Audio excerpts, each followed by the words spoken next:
Hola, bienvenidos a esta segunda sesión del curso de Fundamentos de Geometría. La vez pasada, en la introducción a nuestro curso, hablamos de lo que es demostrar en matemáticas y que íbamos a estar trabajando con proposiciones lógicas. Este es un tema que se va a ir aclarando conforme vayamos avanzando a lo largo del curso. Sin embargo, quiero dar algunos ejemplos de los distintos tipos de proposiciones lógicas y cómo es que trabajaremos con ellos.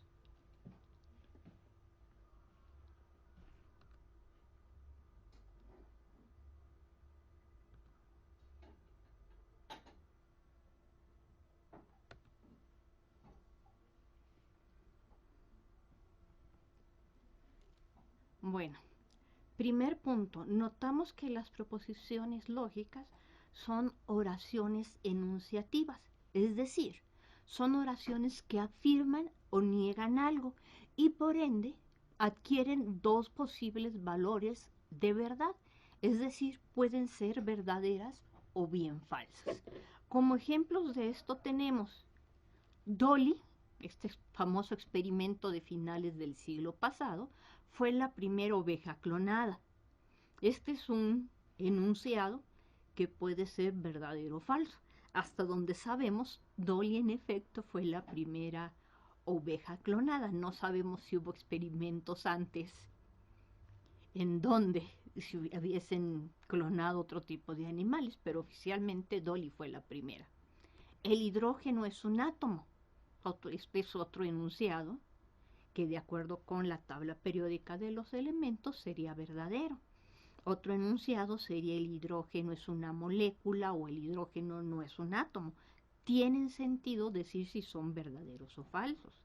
El enunciado 1 más 1 es igual a 2. También podríamos haber escrito 1 más 1 es igual a 0 o 1 más 1 es igual a 5.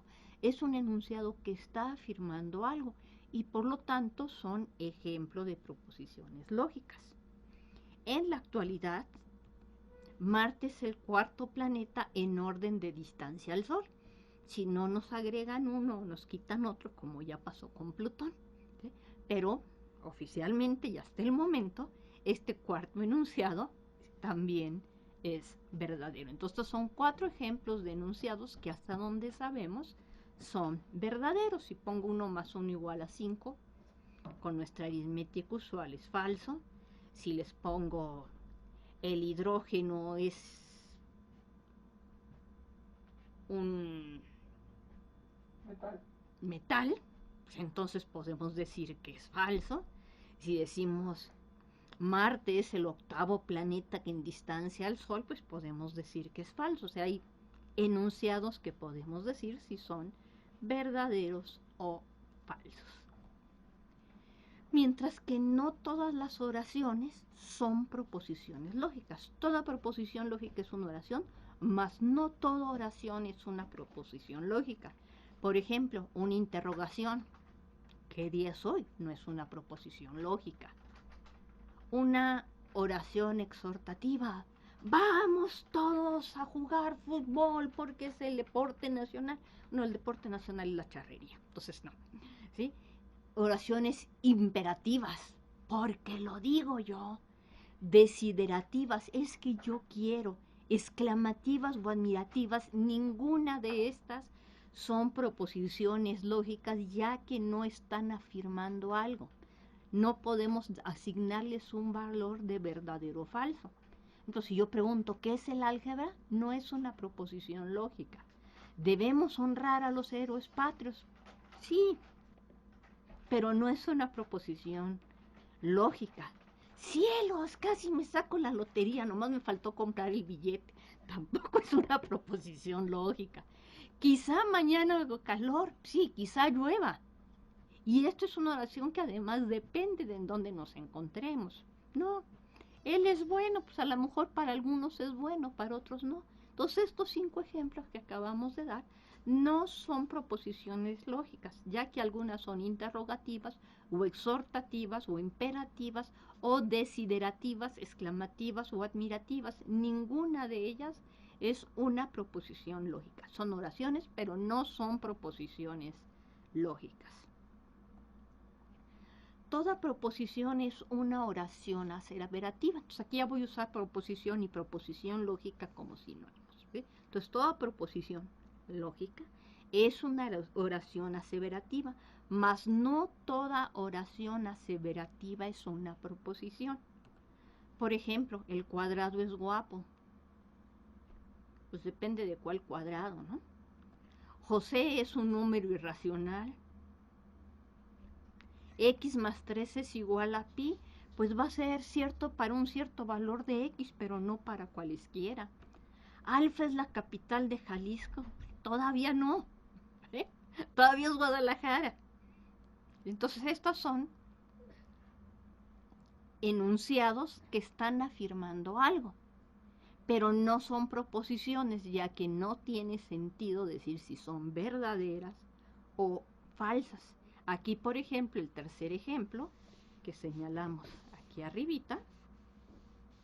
No quiere subir la manita. Bueno, este que está señalando la manita, dice, pues es válido para un valor de X, a saber, pi menos 3, pero es falso para cualquier valor de X distinto de pi menos 3. José es un número irracional. Bueno, pues depende a qué número le pusiste el nombre de José. Y el cuadrado es guapo, pues depende de a quién estés llamando cuadrado. Entonces, estas son oraciones aseverativas, pero no son proposiciones lógicas, ya que aunque afirman algo, aquí estamos incluyendo variables. Si incluimos variables, no son proposiciones lógicas hasta que hacemos una afirmación con respecto a las variables, como veremos posteriormente. Entonces, ¿qué podemos decir de lo que hemos visto en la sesión anterior y en estos poquitos ejemplos? Para que una expresión lingüística sea una proposición, debe satisfacer las siguientes propiedades. Ser una oración. Ser, además, aseverativa. Y adquirir un valor de verdad y solo uno. Verdadero o falso. No nos vamos a meter en este instante con lógica difusa. Solamente un valor de verdad. O bien es verdadero o bien es falso, pero no hay ambigüedades. ¿Qué cosas no son proposiciones? Oraciones interrogativas, imperativas o exhortativas, desiderativas, exclamativas, admirativas y dubitativas, es decir, las que expresan alguna duda. ¿En serio? Sí, esas no son proposiciones. Las pseudoproposiciones, estos son enunciados que contengan alguna variable, tampoco son proposiciones. Las descripciones definidas, es una descripción, no es una proposición, no estamos diciendo si es verdadero o falso. Los juicios de valor, estas no son proposiciones. Clases de proposiciones. Entonces aquí vamos a empezar a distinguir qué tipos de proposiciones vamos a trabajar. Vamos a llamar proposiciones atómicas o simples o elementales aquellas que carecen de las conjunciones gramaticales típicas o conectivas, como son y, o, si algo pasa entonces, que lo vamos a abreviar como sí, entonces, sí, solo sí, o el adverbio de negación con algunos de estos equivalentes. Por ejemplo, nunca, jamás, etcétera. En lugar de decir sí, entonces podemos decir algo pasa si esto. Son equivalentes o recíprocamente, o sea, si están este tipo de enunciados metidos entre dos afirmaciones, entre dos cosas que sean proposiciones, mi oración no va a ser atómica, solo son atómicas aquellas las más sencillas posibles. Y luego las otras que las podemos llamar moleculares o compuestas o coligativas, que son aquellas que contienen una conjunción gramatical de las que hemos mencionado anteriormente. Y parte de nuestro trabajo es desmenuzar los enunciados para decidir qué información nos están dando, qué quiere decir y cómo podemos deducir una propiedad a partir de otras. Ejemplos de proposiciones atómicas. La Universidad Nacional Autónoma de México es la universidad más antigua de México. ¿Sí? Entonces aquí no estamos metiendo ningún conectivo lógico. estamos haciendo una afirmación. Este enunciado en efecto es verdadero. La Universidad Nacional Autónoma de México, que no nació con el apodo de autónoma, sino la Universidad de México, fue fundada en 1551. Es una de las más antiguas del continente americano, pero no es la más antigua. La Universidad Autónoma de Santo Domingo es la universidad más antigua de América. Fue fundada en octubre de 1538 mediante la bula papal del Papa Paulo II. Entonces, por bula papal, en Santo Domingo se forma la Universidad de Santo Domingo, y esa es la que está considerada como la más antigua de América. Otra proposición, el 3 es un número primo. No hay ningún conectivo y en efecto, este es un enunciado que además es verdadero. 6 es un número perfecto.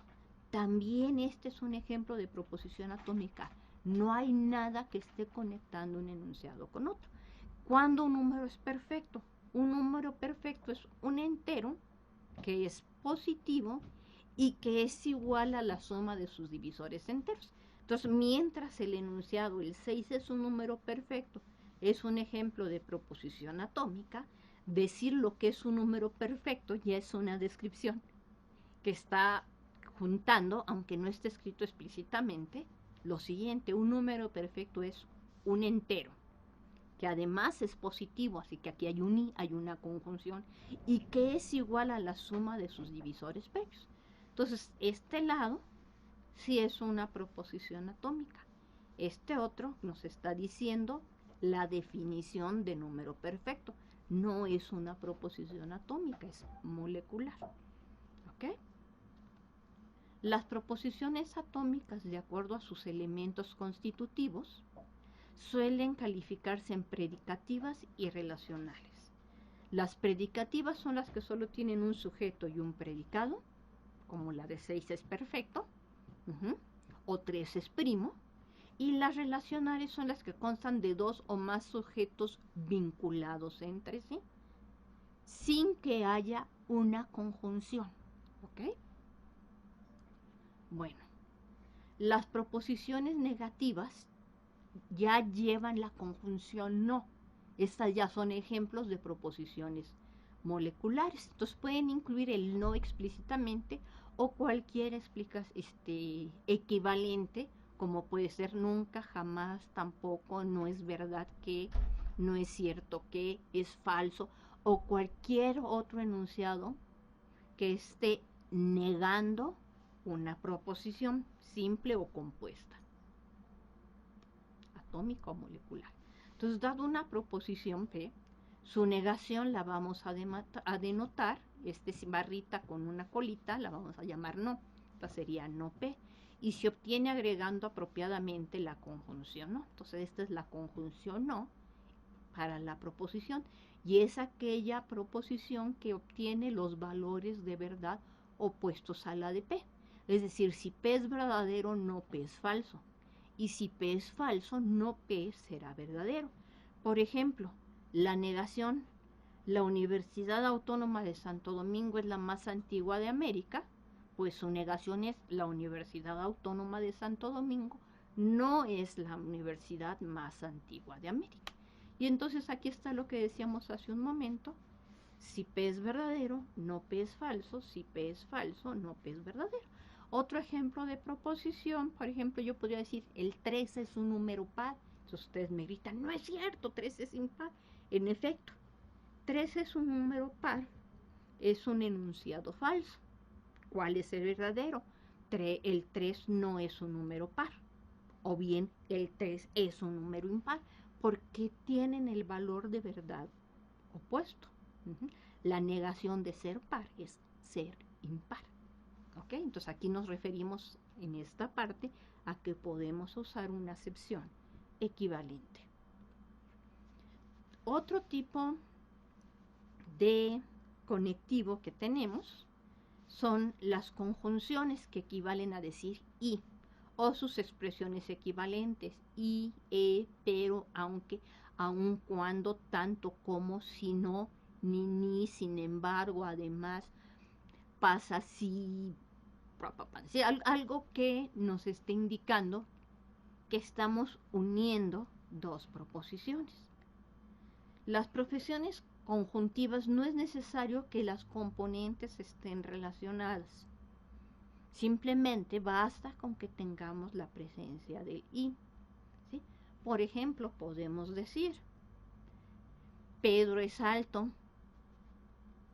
Estamos hablando de un sujeto y estamos hablando de su estatura. Y otra proposición puede decir, Juan está comiendo. O sea, Pedro y Juan no tienen nada que ver uno con el otro, y estar comiendo con ser alto tampoco tiene que ver una con la otra, ¿sí? Y claro, tenemos que especificar cuál Pedro y cuál Juan. O bien,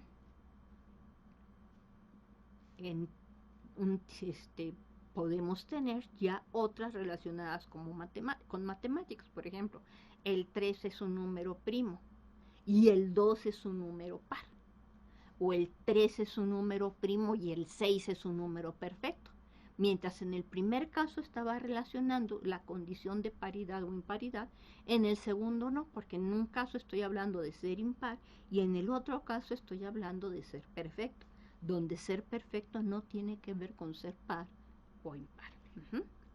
Una proposición conjuntiva es conmutativa. Así que si tengo dos proposiciones P, Q, y yo formo la proposición P y Q, los valores de verdad de P y Q son exactamente los mismos que las de Q y P. Esto siempre es posible hacerlo en el lenguaje de la lógica, aunque en el lenguaje coloquial no siempre suene bien o tenga sentido el contexto. Entonces, dadas dos proposiciones P, Q, la conjunción de P con Q se escribe P y Q, y entonces usamos esta cuñita que parece una letra I, si le hubiera puesto aquí un puntito como las escribíamos antes en letra manuscrita, y se lee P y Q.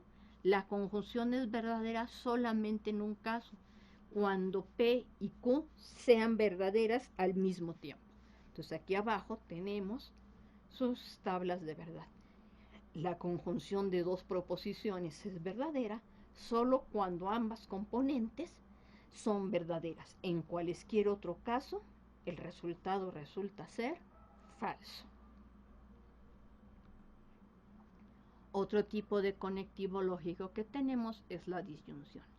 Las proposiciones disyuntivas o disyunciones llevan la conjunción copulativa o.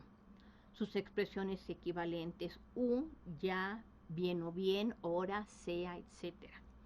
En español, y esto me lo han alegado mucho mis alumnos cada vez que hablo de este tema, la disyunción o tiene dos sentidos, uno inclusivo o débil, que es el que usamos en matemáticas, y otro exclusivo o fuerte. ¿Sí? Por ejemplo, ustedes una vez me dijeron, no, porque mi papá me dice, ¿qué quieres de premio de fin de año? ¿Irte de vacaciones con tu tío Perenganito a Acapulco? ¿O que te den la licencia de manejar? Y si yo digo las dos cosas, me dicen, no, chiquito, nada más una. Entonces aquí en este caso le dan a escoger una posibilidad de regalo. Dice, ¿cuál quieres? ¿Irte de vacaciones o sacar tu licencia de manejo? Pero no se valen las dos. En ese caso estamos hablando de una disyunción fuerte o exclusiva, porque se cumple una, se cumple la otra, pero no se cumplen ambas. Y en matemáticas la que solemos usar es la débil, porque podrían darse las dos condiciones. La proposición disyuntiva inclusiva admite que las dos alternativas no se den la inclusiva sí permite que se den las dos al mismo tiempo. O sea, sí podrían irse de vacaciones y que les den la licencia, si fueran matemáticos, que no son matemáticos, son papás, y los papás les dicen solo una, chiquito. La proposición disyuntiva exclusiva no admite que las dos alternativas se den conjuntamente. En las proposiciones disyuntivas no es necesario que sus proposiciones componentes estén relacionadas en cuanto al contenido. Basta con que aparezca la conjunción o. ¿De acuerdo? Ejemplo, Pedro es alto, Juan está comiendo. De nuevo, no tiene nada que ver la estatura de Pedro con el hecho de que Juan puede estar o no estar comiendo. El 13 primo o 6 es par, tampoco tiene que ver nada que 3 sea primo con el hecho de que 6 sea par. O que sea perfecto, son disyunciones. Una proposición disyuntiva es conmutativa, es decir, podemos intercambiar el orden de las proposiciones sin alterar el valor de verdad de la conjunción.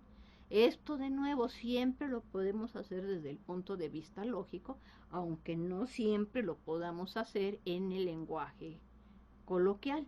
Mientras que en español no existe un signo especial para la disyunción inclusiva y otro para la exclusiva, ya que en ambos casos usamos o. Por cierto, no debería aquí el acento, debería ser una comilla antes de la o. En lógica sí existen signos especiales para distinguirlos. Este de aquí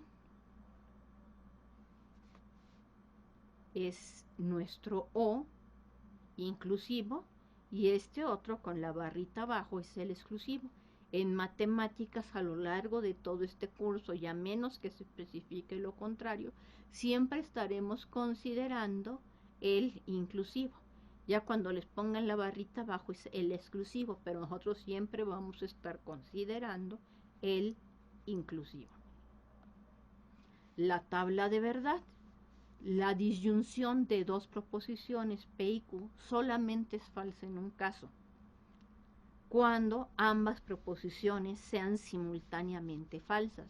En cualquier otro caso, P o Q será verdadero, y por ende P o Q y Q o P tienen exactamente la misma tabla de verdad. Dadas dos proposiciones, la disyunción fuerte me dice, oye, no se pueden dar simultáneamente que las dos sean verdaderas. En este caso el resultado es falso. Solamente se va a ser verdadero cuando tengan valores de verdad opuestos, es decir, uno sea verdadero y el otro sea falso. Y para la disyunción fuerte, además de usar el símbolo esta B con una barrita abajo, también hay algunos libros de lógica que usan esta flechita doble cruzada. O sea que no va a ser verdadero cuando al menos uno sea verdadero. Dice, si los dos son verdaderos, esto va a ser falso. Entonces aquí puede ser el o puede ser esta doble flechita. Entonces la cuñita hacia abajo con una barrita, o bien esta flechita es el o excluyente. Las proposiciones condicionales llevan la conjunción condicional si entonces, y esta es la que usamos principalmente a lo largo del curso de fundamentos de geometría, a saber, casi todas las proposiciones del libro 1 de los elementos, ya sean construcciones, problemas o teoremas o corolarios, están escritas en el término sí, entonces, o la expresión sí, o siempre que, o con tal que, o puesto que, o ya que, o por qué, o cuando, de, a menos que, a no ser que, salvo que, solo sí, solamente sí, etcétera. Todos estos van a ser enunciados equivalentes, pero preferentemente en este curso vamos a usar sí, P, entonces Q. O sea, vamos a tener una parte que decimos si esto pasa, vamos a concluir que pasa lo otro. Ahorita vamos a decir matemáticamente qué estamos haciendo. Entonces, toda proposición condicional consta de dos elementos. El antecedente o hipótesis, que en matemáticas es aquello que suponemos verdadero, y el consecuente o tesis, aquello que deseamos concluir a partir de la hipótesis. El enunciado de nuevo puede ser verdadero o falso. Cuando nos están poniendo un teorema, en general este es un enunciado verdadero y lo que debemos hacer es deducir la tesis a partir de la hipótesis. La proposición que sigue a la palabra sí es lo que se llama antecedente. Lo que sigue a la palabra entonces es lo que se llama tesis o consecuente. Toda proposición implicativa es una condicional, pero no toda condicional es implicativa. Solamente las proposiciones condicionales que son tautologías, es decir, las que siempre son verdaderas sin importar cómo sean P y Q, son condicionales, son proposiciones condicionales implicativas, las demás no, y no hay tantas tautologías. Para que una proposición condicional sea lógicamente correcta, de nuevo, no es necesario que P y Q estén relacionadas. Simplemente nos basta con que estén apareciendo el conectivo, sí, entonces que lo vamos a denotar con una flechita. O sea, tenemos que tener un entonces entre el antecedente y el consecuente. En toda proposición condicional, el consecuente es condición necesaria del antecedente y el antecedente es condición suficiente del consecuente. Esto lo vamos a ir aclarando a lo largo del curso, no se lo aprendan como recetita. Vamos a ver quién es el antecedente, quién es el consecuente. Entonces, pero vamos a ver un ejemplito. Si los cuerpos se calientan, entonces se dilatan. Esto es una ley de la termodinámica. Si calientas una placa de metal, esta se va a expandir o dilatar. Si la enfrías, se va a contraer. ¿Sí? Por eso, por ejemplo, en las vías del metro o en las vías del tren, las vías no están totalmente pegadas, sino que ustedes pueden ver que hay pequeña separación entre un tramo de vía y otro. ¿Por qué? Porque cuando viene circulando el tren o el metro, se genera fricción y la fricción da lugar a calor. Entonces una placa se empieza a calentar y se expande y hace contacto con la que sigue. Por eso de repente sentimos choc, choc, choc, choc. Y también en los puentes. ¿Sí? Entonces en los puentes, entre las distintas placas de concreto y forradas de asbesto, suele haber pequeñas separaciones donde vienen unas placas de metal y que son las que se dilatan y contraen. Si no, entonces estarían haciendo que una se empujara sobre la otra para producir una fractura. Entonces, si los cuerpos se calientan, entonces se dilatan. El antecedente es los cuerpos se calientan. El consecuente o tesis es los cuerpos se dilatan. ¿Ok? El consecuente se dilatan es condición necesaria del antecedente, se calientan. Y el antecedente se calientan es condición suficiente de se dilatan. Ok. En matemáticas la relación de implicación la usamos como nuestro método de razonamiento. P implica Q significa que Q puede deducirse lógicamente de P. Por ejemplo, en los números naturales, el teorema sería si n cuadrado es par, o sea, si el cuadrado de un número entero es par, significa que nuestro número entero es par. Y esto puede expresarse equivalentemente diciendo que n cuadrado sea par es condición suficiente, pero no necesaria, para que n sea par. Que n sea par es condición necesaria, pero no suficiente para que su cuadrado sea par. N es par si su cuadrado es par. N cuadrado es par solo si n es par. Entonces, como pueden ver, el enunciado si P, entonces Q, donde P es n cuadrado es par y Q es n par, se puede leer al menos de estas cuatro formas distintas. ¿Ok?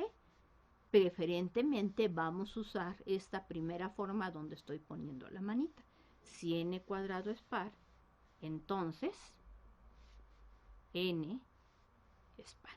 Entonces esta es la que vamos a usar preferentemente.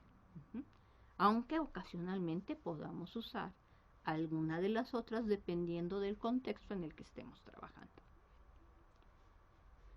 Si tengo dos proposiciones, P y Q, pues puedo empezar a hacer distintas cosas. Por ejemplo, puedo poner primero Q y después puedo poner P. Entonces aquí Q sería el antecedente y P sería el consecuente. Este enunciado Q implica P no es lógicamente equivalente a P implica Q. Recuerden que dos enunciados son lógicamente equivalentes si y solamente si tienen la misma tabla de verdad. Ahorita vamos para allá. El enunciado, si lo combinamos con las negaciones, podemos tener el enunciado no P implica no Q. O sea, si P es falso, entonces Q es falso. O sea, la negación de P implica la negación de Q. Este se llama el teorema inverso del directo dado. Entonces, si mi enunciado era si n cuadrada es par, entonces n es par. Entonces aquí el recíproco será si n es par, entonces n cuadrada es par. El inverso es si n cuadrada no es par, es decir, si n cuadrada es impar, entonces n es impar, es decir, n no es par. ¿Ok? Entonces aquí dijimos, ser impar es la negación de ser par. Entonces aquí ya empezamos a formar nuevos enunciados, no necesariamente equivalentes al original. Vamos a ver ahorita cuál sí sería equivalente. Entonces este sería el teorema inverso. Y finalmente tenemos el contrarrecíproco del directo. Si n es impar, o sea, si n no es par, entonces n cuadrada no es par. Es decir, si n es impar, entonces n cuadrada es impar. Bueno, claro que aquí nos podríamos preguntar, oye, ¿y el regreso se vale? O sea, ¿puedo tener que sean al mismo tiempo ciertos? P implica Q y Q implica P. Sí. Y en ese caso, si hacemos eso, pedimos los dos. P implica Q y P implica P. Estamos formando un nuevo enunciado que sería n cuadrada es par si y solamente si n es par. Entonces hicimos una implicación para un lado, que es una condicional, y una implicación para el lado opuesto, que es otra condicional. Entonces estamos haciendo una bicondicional unidas por la conjunción y estamos diciendo P implica Q y Q implica P. Y eso es lo que llamamos una bicondicional. Por ejemplo, otro teorema, antes de meternos con la bicondicional, podría ser, si un triángulo es equilátero, entonces el triángulo es isósceles, es decir, tiene dos lados iguales. Entonces aquí el enunciado P sería el triángulo es equilátero. El enunciado Q sería el triángulo es isósceles. Bueno, actualmente consideramos a todo triángulo equilátero como un caso particular de triángulo isósceles, pero no todo triángulo isósceles es equilátero. En los elementos distinguen que un triángulo isósceles tiene solamente dos lados iguales y el tercero diferente. O sea, excluyen los equiláteros de los isósceles. Actualmente en matemáticas los consideramos como un caso especial de triángulos isósceles.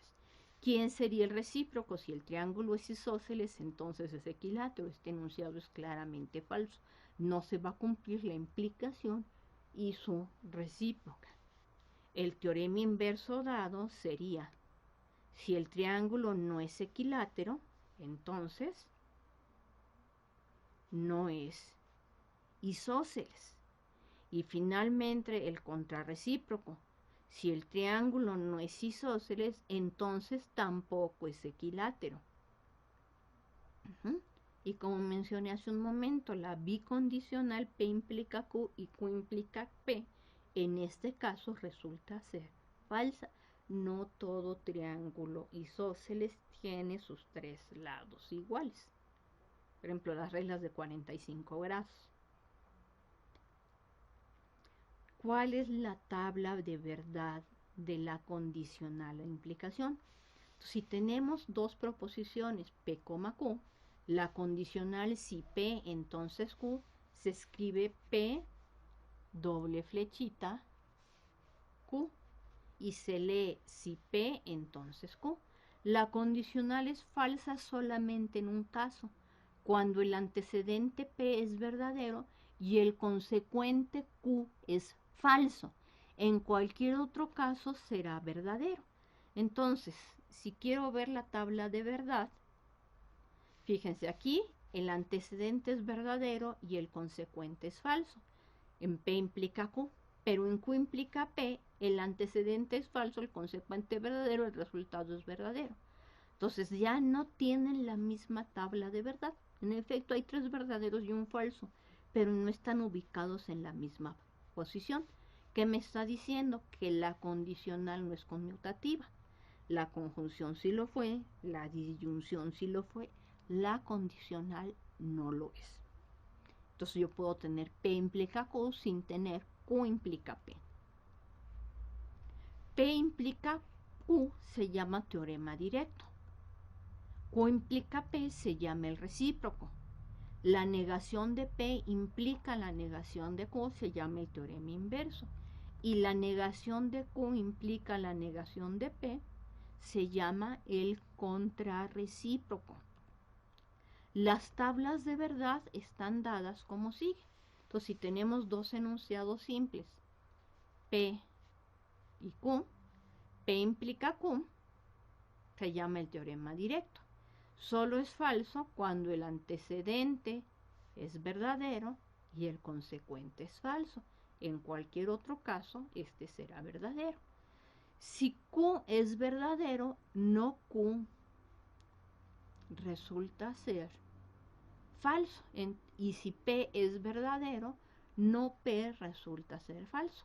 Entonces el contrarrecíproco no Q implica no P, solamente será falso cuando no Q sea verdadero, es decir, cuando Q sea falso, y no P, cuando no Q sea verdadero y no P sea falso, que es solamente en este caso. ¿Ok? Entonces aquí tendría los valores de verdad opuestos.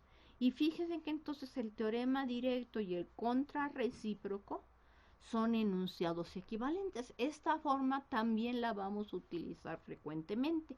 Cuando no sea claro cómo atacar un enunciado o un teorema del tipo P implica Q, solemos usar el contrarrecíproco no Q implica no P, o bien la reducción al absurdo, que es suponer que no se cumple ninguna de las dos y tratar de llegar a un absurdo.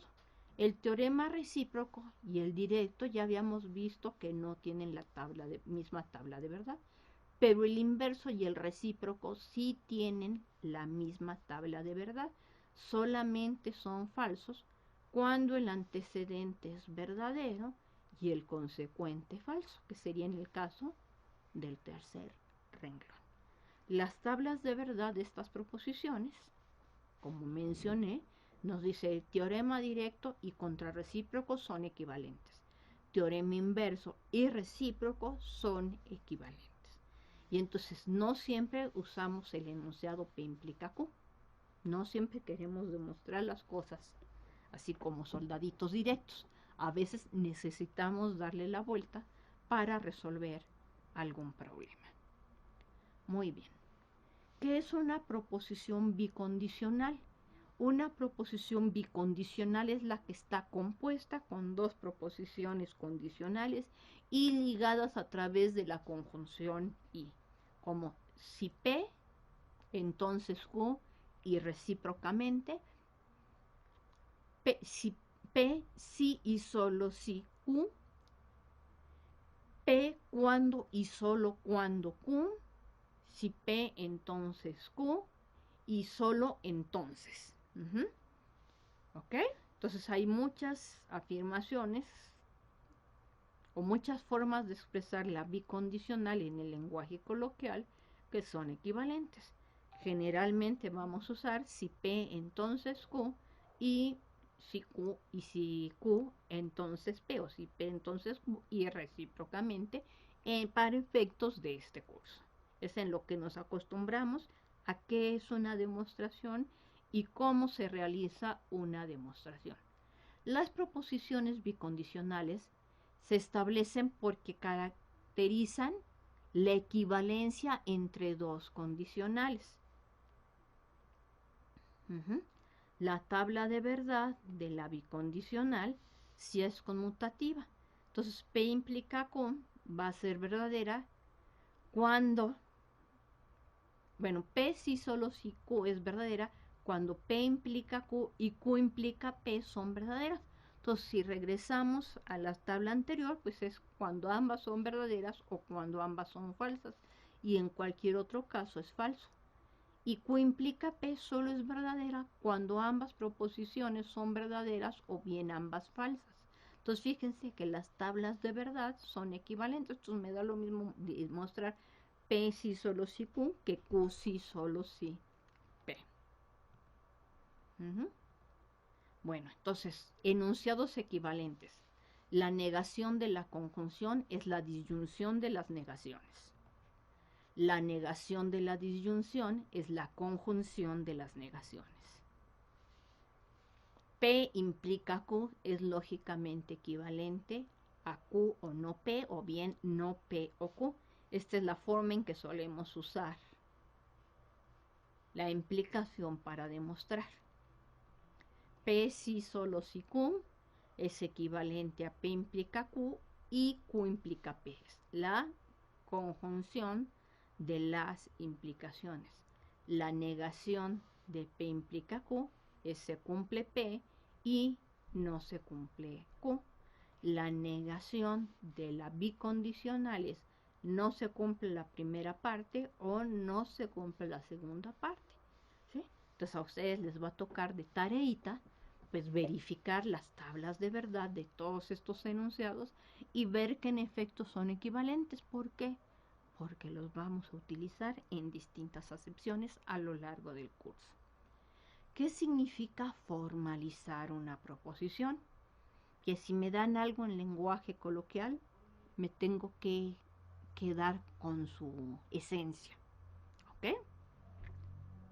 Entonces, toda proposición tiene su forma lógica y su forma.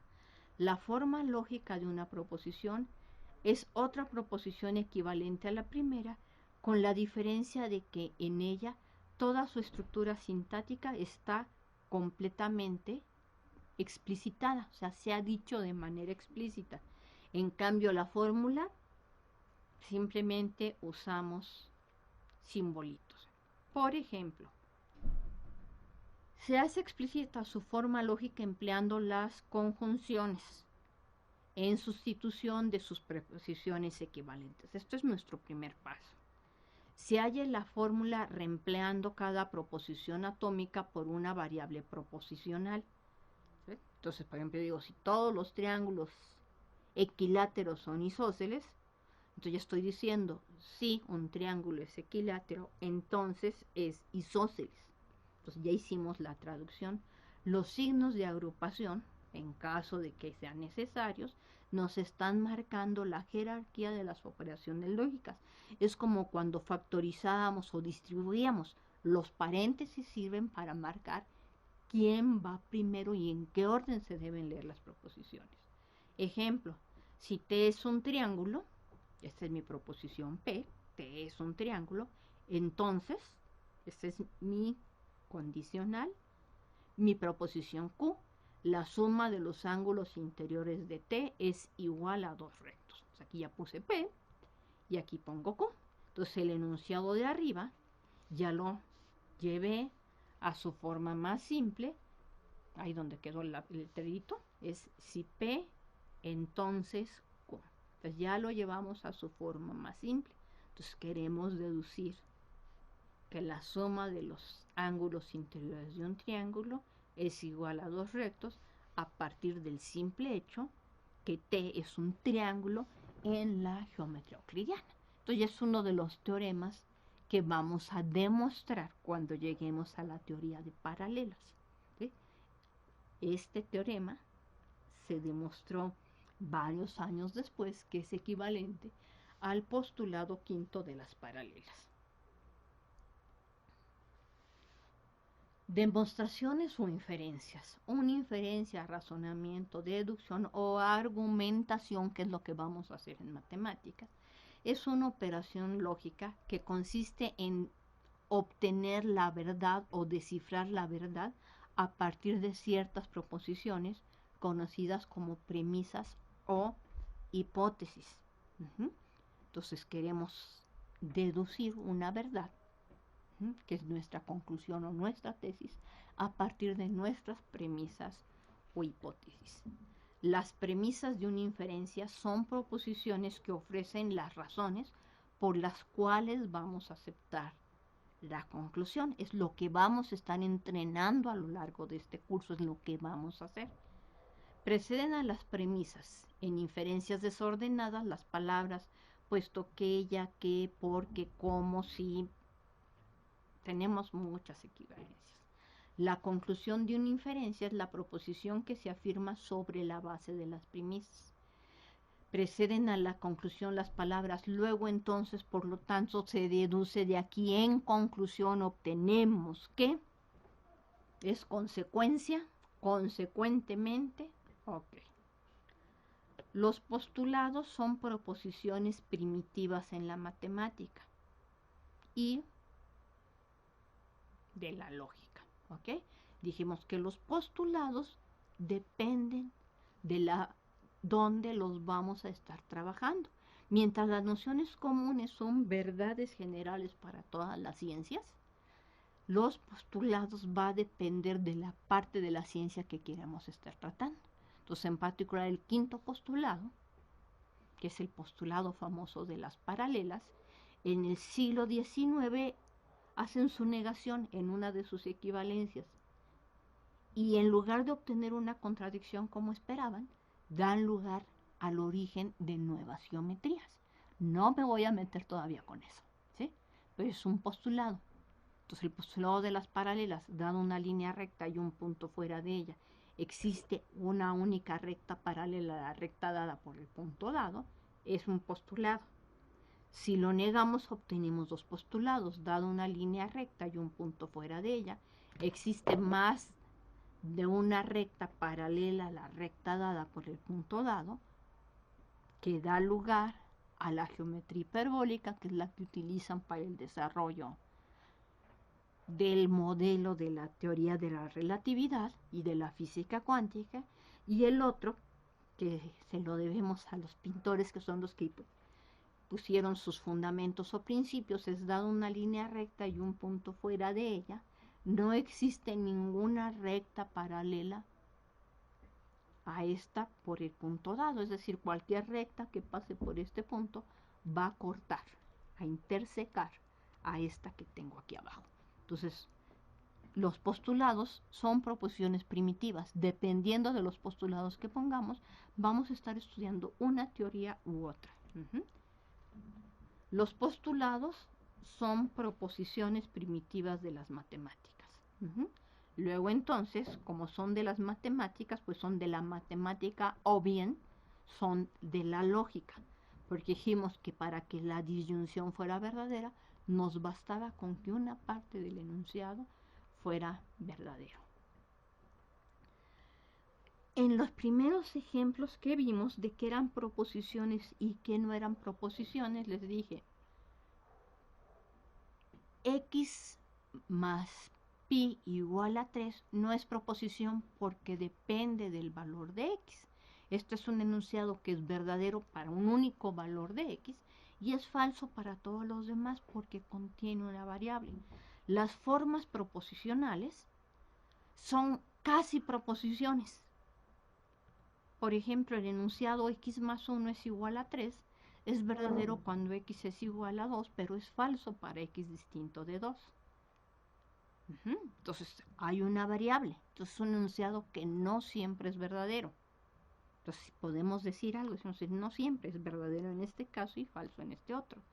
El enunciado x cuadrada menos 9 en los números reales es igual al producto de x menos 3 por su conjugado, que es x más 3, es un enunciado que es verdadero para todo x en R. Entonces, fíjense, aquí arriba dijimos, se cumple para algún valor de x, y aquí estamos diciendo, se cumple para todo valor de x. Entonces, las formas proposicionales van a contener estas variables. Una forma proposicional es una proposición abierta. Es una afirmación que contiene al menos una, pero puede tener más variables. que se convierten en proposiciones lógicas cuando especificamos los valores de las variables. Las formas proposicionales pueden contener dos o más variables. Una variable es un elemento en una afirmación que puede ser reemplazada por un elemento de un conjunto determinado que solemos llamar nuestro universo. ¿Ok? La definición anterior no es completa en tanto que se refiere a las variables que aún no hemos definido. Dependiendo del problema se definen las variables. ¿Está claro? Muy bien. Ok. Una forma proposicional. Si n es un entero par, entonces n cuadrada es par. Entonces depende del valor de n. O sea, por cada valor de n estamos dando una proposición. Pn es el enunciado. N es un entero par. Si yo te digo 3 es un entero par, tú me dices es falso. Pero es una proposición abierta. N cuadrada es un entero par. Entonces estas son formas proposicionales. Aunque si hacemos el enunciado, si n es un entero par, entonces su cuadrado también es un entero par, significa que dentro del conjunto de los números enteros, si n es un entero par, entonces su cuadrado es par. Entonces, para todo, esta A de cabeza significa, para todo número entero, si se cumple el enunciado n es un entero par, también se cumple el enunciado que su cuadrado es un entero par. Entonces aquí estamos introduciendo algo que en matemáticas llamamos un cuantificador universal, que es para todos. El símbolo A de cabeza se lee para todo y se llama cuantificador universal. Entonces podemos observar que el enunciado para toda n en el conjunto universal, el enunciado Pn implica el enunciado Qn, ya no es una forma proposicional porque ya estamos diciendo que es un enunciado que se tiene que cumplir para todos y cada uno de los elementos del conjunto U. Con un elemento del conjunto U que no cumple el enunciado Pn implica Qn, el resultado es falso. Para todo n en U, Pn implica Qn. Solamente será verdadero cuando se cumple para absolutamente todos los valores de n. Entonces ya tenemos una proposición lógica. Como estamos diciendo, si falla uno, el resultado es falso. Pero si estamos diciendo falla uno, estamos diciendo hay uno. Y entonces esto nos da lugar a otro cuantificador, que es el que llamamos cuantificador existencial. Existe un número entero cuyo cuadrado es 9, pues los podemos expresar con esta E apuntando en otro sentido, una E reflejada. Existe un número entero cuyo cuadrado es igual a 9. Entonces, ¿qué tenemos? Tenemos el enunciado n cuadrada es igual a 9. Pero en el momento, si lo ponemos nada más así, el enunciado n cuadrada igual a 9, pues depende del valor de n para que este enunciado sea verdadero o falso. Si ponemos n en los enteros, pues sí, pero solo hay dos enteros que cumplen esto, menos 3 y 3. Pero si ponemos completo el enunciado, existe n en z, tal que n cuadrada es igual a 9, decimos el enunciado es verdadero. Menos 3 y 3 cumplen. Con que haya 1, el enunciado final es verdadero. El símbolo espejo de E se lee existe y se llama cuantificador existencial. Podemos observar que el enunciado existe n en U, tal que el enunciado Pn implica Qn, ya no es una forma proposicional, ya es una proposición lógica en el sentido que estamos diciendo hay alguno que cumple, existe uno, al menos uno que cumple.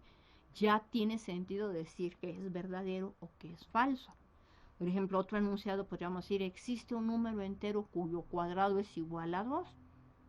¿Sí? Entonces este es otro enunciado que ya no es una forma proposicional, ya es una proposición lógica y sabemos que esto es falso. Porque un número que al cuadrado sea 2, pues sería más raíz de 2 o menos raíz de 2. Pero sabemos que tanto raíz de 2 como menos raíz de 2 no son números racionales. Entonces, el mayor triunfo de Pitágoras, el teorema de Pitágoras, también se convierte en su némesis. Le está diciendo que raíz de 2 no es conmensurable con los lados del triángulo isósceles rectángulo. Ok. Pero entonces, en el momento en que agregamos el cuantificador existe, se convierte en una proposición lógica. Si la proposición Qn es verdadera para algún valor n, en donde Pn sea verdadero, el enunciado será verdadero. Si falla para cualquier valor n en nuestro universo, el enunciado es falso. ¿Qué nos está diciendo esto? Que la negación de para toda n en el universo se cumple el enunciado P de n es hay alguno para el que no se cumple. Y la negación de existe un número en nuestro universo que cumple la propiedad P de n sería todos los miembros de nuestro universo no cumplen la propiedad Pn. ¿Ok? Y esto solemos trabajarlo cuando vemos en problemas. Oye, ¿será cierto esto? Entonces a veces decimos, bueno, es cierto para algunos y a veces decimos es cierto para todos. ¿Ok? Entonces aquí hay un poquito de referencias. Bueno, el libro de Fundamentos de Álgebra de Felipe, son lo que usamos también para estructuras algebraicas o estructuras numéricas. Y es un libro que les recomiendo, pero en general cualquier libro de proposiciones lógicas, aquí hay uno que pueden conseguir de manera gratuita por internet, nada más tienen que hacer clic en esta parte, que esto se los voy a subir para que vean distintos ejemplos.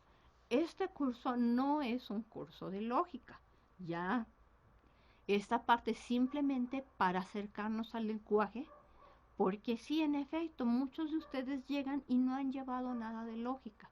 Y yo empiezo con que si el enunciado sí, entonces Q va a empezar de esta forma y vamos a realizar así las construcciones.